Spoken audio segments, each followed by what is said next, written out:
ఇప్పుడు డెలివరీ ముందు ఏం చేయాలి? కార్ ఫిక్స్ అయిపోయింది, రేట్ ఓకే అయిపోయింది, అక్కడ వరకు వెళ్ళిపోయాం. డెలివరీ ముందు ఏమేమి చెక్ చేసుకోవాలి? రిజిస్ట్రేషన్ ఫస్ట్ ఆఫ్ ఆల్ అది మాత్రం చేయించద్దు మీరు. నేను పీడిఐ చేయాలి అని చెప్పండి. కారు మొత్తం చెక్ చేసుకోవాలి, చెక్ చేసుకోకుండా నేను డెలివరీ తీసుకోను అని చెప్పండి. ఆర్టీఓ చేశారని చెప్పంటే మీరు చెక్ చేసుకున్నా లాభం లేదు. అంటే టెంపరీ రిజిస్ట్రేషన్, ఆ టెంపరీ రిజిస్ట్రేషన్ మాత్రం చేయకోకముందే చూసుకోవాలి. ఇది అది చేశారని చెప్పంటే తర్వాత మీరు పీడిఐ చేసినా లాభం లేదు. ఏమన్నా పోయినా సరే అన్న మీ పేరు మీదకి వచ్చేసింది, మాకు సంబంధం లేదు అంటాడు. చెప్పండి ముందే డీలర్కి, లేదా మనం అంతా మాట్లాడే రిలేషన్షిప్ మేనేజర్కి చెప్పండి, మీరు ఆర్టీఐ కట్టకండి, నేను కంపల్సరీ చెక్ చేసుకుంటాను బండి తీసుకునే ముందు అని చెప్పి. టెంపరీ రిజిస్ట్రేషన్ కట్టకుండా ఆపుకొని అప్పుడు మీరు బండి వచ్చేసింది అని చెప్తాడు మనకి, మీరు రెడీ టు డెలివరీ లేదా మీరు తీసుకోవడానికి రెడీ అంటాడు. అప్పుడు మీరు ఏం చేస్తారంటే వచ్చి ఒకసారి బండి మొత్తం చెక్ చేసుకోండి. ప్యానల్ గ్యాప్స్ అంటారు. ఏమేమి చూసుకోవాలని చూడండి. బండి ఇంటికి తీసుకెళ్లే ముందు కంపల్సరీ చెక్ చేసుకోవాల్సిన ప్రాసెస్ ఇది. ఏమేమి చెక్ చేయాలి? ఈ ప్యానల్ గ్యాప్స్ చెక్ చేసుకోండి. ఇప్పుడు ఈ లైట్స్కి మధ్యలో గ్యాప్స్ ఉంటాయి, బంపర్కి బాడీ కిట్కి గ్యాప్స్ ఉంటాయి. ఈ గ్యాప్స్ ఇలాంటివన్నీ ఈవెన్గా ఉన్నాయా లేదా, అంటే అటు సైడ్ ఇటు సైడ్ ఒకే రకంగా ఉందా, ఒక్కోసారి పెద్దగా ఉంటుంది, ఒక్కోసారి చిన్నగా ఉంటుంది. పెయింట్ క్వాలిటీ చెక్ చేసుకోండి. ఎక్కడైనా గీతలు ఉన్నాయా, ఏమన్నా పగిలినవి ఉన్నాయా, క్రాక్స్ ఉన్నాయా, అవి చెక్ చేసుకోండి. టైర్స్ చెక్ చేసుకోండి. వీలుంటే టైర్స్ ఎప్పుడు మ్యానుఫ్యాక్చర్ చేసి అడగండి. బండి ఎప్పుడు మ్యానుఫ్యాక్చరింగ్ అయిందో ఆ టైంలోనే ఇవ్వాలి.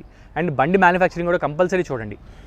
ఒక్కొక్కసారి మనకి 1-2 ఇయర్స్ పాతే అమ్మబడేస్తారు, అది కూడా కంపల్సరీ చెక్ చేయండి. ఏది మ్యానుఫ్యాక్చరింగ్ డేట్ ఏది కంపల్సరీ చాసెస్ మీద ఉంటుంది, డీకోడ్ చేస్తే వస్తుంది, అది కంపల్సరీ చెక్ చేయండి. అండ్ తీసుకునే ముందు స్లిప్లో కూడా రాయించుకోవాలి కంపల్సరీ ఏ ఇయర్లో వచ్చింది అనేది. So manufacturing year compulsory check చేసుకోండి. కంపల్సరీ ఈ వైపర్స్ చెక్ చేసుకోండి. దీంతో పాటు టైర్స్ కూడా అడగండి. యాక్చువల్లీ ఏం చేస్తారంటే తెలివిగా కాస్ట్ కటింగ్, కంపెనీ షోరూంలో పెట్టిన టెస్ట్ డ్రైవ్లో పెట్టిన వెహికల్స్లో టైర్స్ మంచి టైర్స్ ఉంటాయి. ఇప్పుడు ఇది గుడియర్ టైర్ ఉంది, బట్ యాక్చువల్లీ ఇది షోరూంలో పెట్టినప్పుడు మా ఫ్రెండ్లు చెక్ చేసినప్పుడు అప్పుడు ఏముందంటే బ్రిడ్స్టోన్ టైర్ ఉంది. బ్రిడ్స్టోన్ టైర్ చాలా కాస్ట్లీ టైర్, దీంతో పోల్చుకుంటే దాని పర్ఫార్మెన్స్ ఎక్కువ.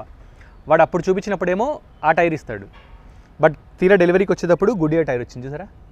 అంటే కాస్ట్ కటింగ్, వాడు ఎక్కడ తగ్గించవచ్చు కాస్ట్ అనేది చూస్తాడు. ఇక్కడ వాడికి అడ్వాంటేజ్ ఉంటుంది. సో టైర్స్ చెక్ చేసుకోండి కంపల్సరీ. లైట్స్ కూడా కరెక్ట్గా ఫిట్ అయినాయి లేదా, లైట్స్ ప్రాపర్గా కూర్చున్నాయి. అండ్ ప్రతి లైట్ ఆన్ చేసుకొని చూడండి. టైర్స్ చెక్ చేసుకున్నాము, గీతలు ఎక్కడా లేవు కదా, మొత్తం చెక్ చేసుకున్నాము. డోర్స్ కూడా చెక్ చేసుకోండి మీరు. ఇప్పుడు ఇది బూట్ డోర్ ఓపెన్ చేసి ఇది కూడా కరెక్ట్గా కూర్చుంటుందా లేదా, ఇక్కడ ఏమైనా బయటకు వస్తుందా, ఇక్కడ బయటకు వస్తుందా, లెవెల్ కరెక్ట్గా ఉందా లేదా, ఇవి చెక్ చేయండి. దీంతో పాటు మీకు డోర్స్ చెప్తాను, ఈ డోర్స్ చెక్ చేయాలి. ఈ డోరు ఇక్కడ ఈవెన్గా కరెక్ట్గా ఉన్నాయా లేదా, అప్ అండ్ డౌన్ ఏమైనా ఉందా, ఈ క్లాడింగ్ అప్ అండ్ డౌన్స్ ఏమైనా ఉన్నాయా. ఒక్కొక్కసారి ఏమవుతుందంటే ఈ డోర్ బయటకు వస్తుంది, ఈ డోర్ లోపలికి ఉంటుంది, అది మనం గమనించాం. కొత్త కారు వచ్చేసింది తీసుకోవాలని కంగారులో ఏమి చెక్ చేయం మనం, ఇది చెక్ చేయాలి.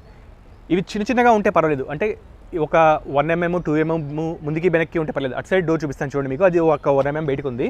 ఈ డోర్తో పోల్చుకుంటే ఈ డోరు ఒక 2-3 mm బయటకు ఉంది, బట్ ఓకే, ఇది పెద్ద ప్రాబ్లం కాదు మనకి. ఇదే కనుక ఇంకా బయటకు వస్తే మాత్రం అది ఖచ్చితంగా ఏమంటే చూడడానికి బాగోదు, తర్వాత బాధపడతాం మనం, రైట్. ఇప్పుడు ఇక్కడ వరకు ఎక్స్టీరియర్ అయిపోయింది.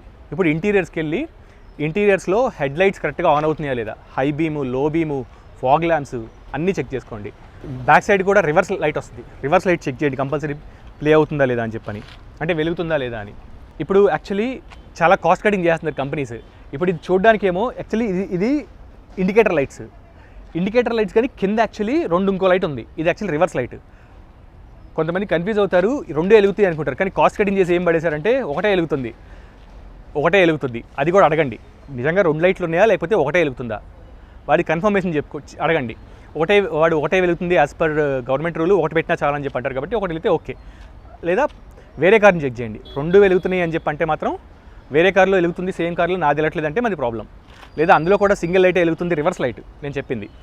బ్యాక్ గేర్ వేసినప్పుడు ఒక వైట్ లైట్ వెలుగుతుంది ఇక్కడ, ఆ లైట్ మామూలుగా అయితే కంపెనీ ఫస్ట్ నుంచి 2 ఇవ్వాలి. యాక్చువల్లీ చూసారు, ఇందులో 2 ఉండాలి, 2 వాటికి ఇచ్చిన ప్రొవిజన్స్ ఉన్నాయి. బట్ కాస్ట్ కటింగ్లో ఒక లైట్ మాత్రమే వెలుగుతుంది, ఈ లైట్ మాత్రం వెలుగుతుంది. సేమ్ కంపెనీతో సేమ్ బండితో చెక్ చేసుకోండి, 2 కూడా సేమ్ ఉంటే ఓకే. కంపెనీ యాజ్ పర్ వాళ్ళు కావాలని సింగిల్ లైట్ ఇచ్చారు, ఓకే, నాట్ ప్రాబ్లం. అండ్ ఇవి కూడా చెక్ చేసుకోండి ఒకసారి, వైపర్స్ కూడా ఆన్ అవుతున్నాయా లేదా కరెక్ట్గా, ఇవి చెక్ చేసుకోండి. ఏసీ ఆన్ చేసుకొని చూడండి, ప్రతి బ్లోయర్లోంచి కరెక్ట్గా ఏసీ వస్తుందా లేదా. రైట్, బటన్స్ చెక్ చేయండి మొత్తం కంపల్సరీ. ఈ బటన్స్ ఏమైనా ఇరిగినాయా లేకపోతే ఏమన్నా ఉందా. హ్యాండిల్స్ చెక్ చేయండి బాగానే ఉన్నాయా లేదా. ఓఆర్వీఎమ్స్ చెక్ చేసుకోండి. ఇట్ సైడ్ డోర్స్ కూడా వచ్చి ఇక్కడ కూడా విండో రోలింగ్ బటన్స్ కరెక్ట్గా పనిచేస్తున్నాయో లేదో చూడండి.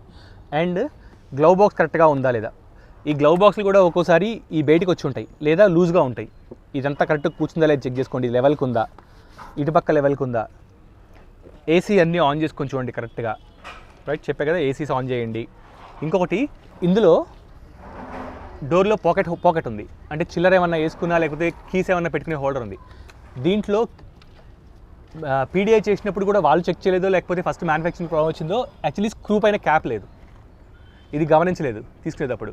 ఇప్పుడు ఈ క్యాప్ లేదు దీంట్లో. ఒకవేళ గట్టిగా అడిగితే ఇస్తారు క్యాప్ మనకి. లేదు అని చెప్పంటే సార్ మాకు సంబంధం లేదు, మీరు అప్పుడే చూసుకోవాలి కదా అంటారు. అండ్ దీని తర్వాత సీట్స్ చెక్ చేసుకోండి.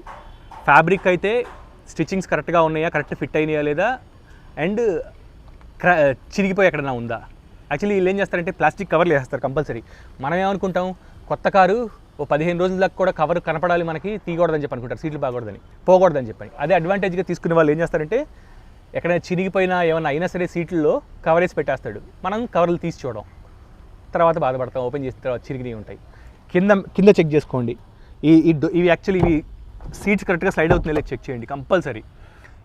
ఏవైనా సరే ఆర్టీ అంటే టెంపరీ రిజిస్ట్రేషన్ అయిపోయింది అంటే నెంబర్ రిజిస్ట్రేషన్ ఇక మనకి వాడు నాకు సంబంధం లేదంటాడు షోరూమ్ వాడు. ఆ టెంపరీ రిజిస్ట్రేషన్ అవ్వకముందే ఇవన్నీ చెక్ చేసుకోవాలి. డ్రైవింగ్ ఎట్లాగూ చేయలేము కాబట్టి ఇంజన్ సైడ్ ఏం చేస్తారంటే హుడ్ ఓపెన్ చేయండి. ఓపెన్ చేసి ఆన్ చేసి రివ్స్ ఇవ్వండి. అప్పుడు మీకు వైబ్రేషన్స్ కొంతవరకు తెలుస్తాయి. ఏమైనా డ్యామేజ్ ఉన్నా ఇంజన్ మాత్రం ఆన్ చేయగలము, బయటికి తీసుకెళ్ళలేము కాబట్టి ఇంజన్ ఆన్ చేసి బయట చెక్ చేయండి. అంతా బాగుంది, స్మూత్గా ఉంది ఇంజన్, రేవ్ చేయమండి, డ్రైవర్ని కూర్చోబెట్టి చేయమనండి, మీరు బయట నుంచి వినండి మొత్తం అంతా, ఇంజన్ మంచిగా వినపడుతుంది, okay good. And horns check చేసుకోండి కంపల్సరీ. ఇవన్నీ చెక్ చేసుకున్న తర్వాత ఓకే, అప్పుడు కారు బాగానే ఉంది అని ఓకే చేయండి. టెంపరీ రిజిస్ట్రేషన్ చేయమని చెప్పండి. చేసిన తర్వాత నెక్స్ట్ ఇదంతా అయిపోయిన తర్వాత మీరు వచ్చి డెలివరీ తీసుకెళ్ళండి. ఒక 1 డే ముందు చూసుకుంటే మంచిది యాక్చువల్లీ, హడావుడు లేకుండా. సో ఇది డెలివరీకి ముందు చేయాల్సిన పని. అండ్ ఇంకొకటి, ఫాస్ట్ ట్యాగ్ కూడా ఈ కార్కి ఫాస్ట్ ట్యాగ్ చేస్తా అని చెప్పి డబ్బులు తీసుకున్నారు, బట్ చేయలేదు ఫాస్ట్ ట్యాగ్, ఏదో ప్రాబ్లం ఉందంట. అదే మనకేం చేస్తాం, తెలియక వదిలేస్తాం మనము. అడిగితే ఇప్పుడు ఏమంటున్నాడంటే ఏదో ఒక యాక్సెసరీ ఇస్తా అని చెప్పి అంటున్నాడు ఆ డబ్బులకి. సో అట్లా ప్రతి ఒక్కటి మనం గుర్తుపెట్టుకోవాలి. ఇప్పుడు ఇంకొక విషయం చెప్తాను మీకు నేను. యాక్చువల్లీ మనం 3 షోరూమ్స్కి వెళ్ళి కొటేషన్ తెచ్చుకున్నాం కదా, ఆ కొటేషన్తో పాటు ఈ రేట్కి వచ్చింది, ఈ రేట్కి ఇస్తా అంటారు కదా, ఇంత రేట్కి తక్కువ రేట్కి, ఆ రేట్తో పాటు ఇంకేమేమి మీరు ఎక్స్ట్రా గిఫ్ట్ ఇస్తారని చెప్పి అడగండి. అంటే కొంతమంది యాక్సెసరీస్ ఇస్తారు, ఫ్రీగా ఇచ్చే యాక్సెసరీస్ ఉంటాయి, అవి ఏమేమి ఇస్తారని అడగండి. సో ఇప్పుడు ఈ కార్కి అయితే కొన్ని యాక్సెసరీస్ ఇస్తా అన్నాడు మా ఫ్రెండ్కి, అవి ఏంటని చెప్తాను నేను. కంపల్సరీ ఇస్తారు యాక్చువల్లీ అవి. ఒకటి మ్యాట్స్, లెగ్ మ్యాట్స్ ఇస్తాడు కంపల్సరీ, రబ్బర్వి ఇస్తాడు. అవి ఓకే, మనకి స్మెల్ పడదు అనుకుంటే మాత్రం అది వద్దు, ఫ్యాబ్రిక్కి వెళ్ళండి లేదా కార్పెట్ మ్యాట్స్కి వెళ్ళండి. మడ్ ఫ్లాప్స్ కంపల్సరీ ఇవ్వాలి. అవి కూడా అంటే ప్రతి కంపెనీ వాడు ఇస్తాడు, అంటే ప్రతి షోరూమ్ వాడు mud flops, body cover, leg mats అవి ఇస్తారు. నేనేం చేశానంటే నాకు బాడీ కవర్ వద్దు, బాడీ కవర్ మళ్ళీ మీకు ఇంకోటి చెప్తున్నాను, బాడీ కవర్ వేసి మీరు పార్కింగ్లో పెట్టి వదిలేసారనుకోండి, ఎలికలు చక్కగా లోపలికి ఎక్కి చొర చేస్తాయి మొత్తం వైర్లన్నీ కూడా. బాడీ కవర్ ఉందంటే ఎలికలు ఈజీగా ఎక్కేస్తాయి అప్పుడు. అండ్ ఇంకోటి, బాడీ కవర్ వేసి దాన్ని రోజు వేసి తీస్తూ ఉంటే బాడీ కవర్ రాసుకొని పెయింట్ కూడా రబ్ అవుద్ది, ఫినిషింగ్ పోతుంది. మీరు అనుకుంటున్నారు బాడీ కవర్ దుమ్ముని కవర్ చేస్తుందని చెప్పి, బట్ దాని డ్యామేజ్ ఎక్కువ రోజులు వదిలేస్తే ఎలికలు ఎక్కుతాయి, రోజు వేసి తీస్తే పెయింట్ రబ్ అవుద్ది, అవి గమనించండి. సో నేను బాడీ కవర్ తీసుకోలేదు, వైపర్స్ కావాలన్నాము, వైజర్స్ ఇచ్చారన్నమాట. ఇక్కడికి ఈ 3 పార్ట్స్ ఇచ్చాడు. ఇవి ఎక్స్ట్రా ఆన్ రోడ్ ప్రైస్, మనకి లీస్ట్ కొటేషన్ కాకుండా. అండ్ డెలివరీ చేసేటప్పుడు కంపల్సరీ వేయించుకోండి. ఇప్పుడు ఇంటికి తీసుకొచ్చి పూజ ఎలా చేయించుకోవాలో చూద్దాం.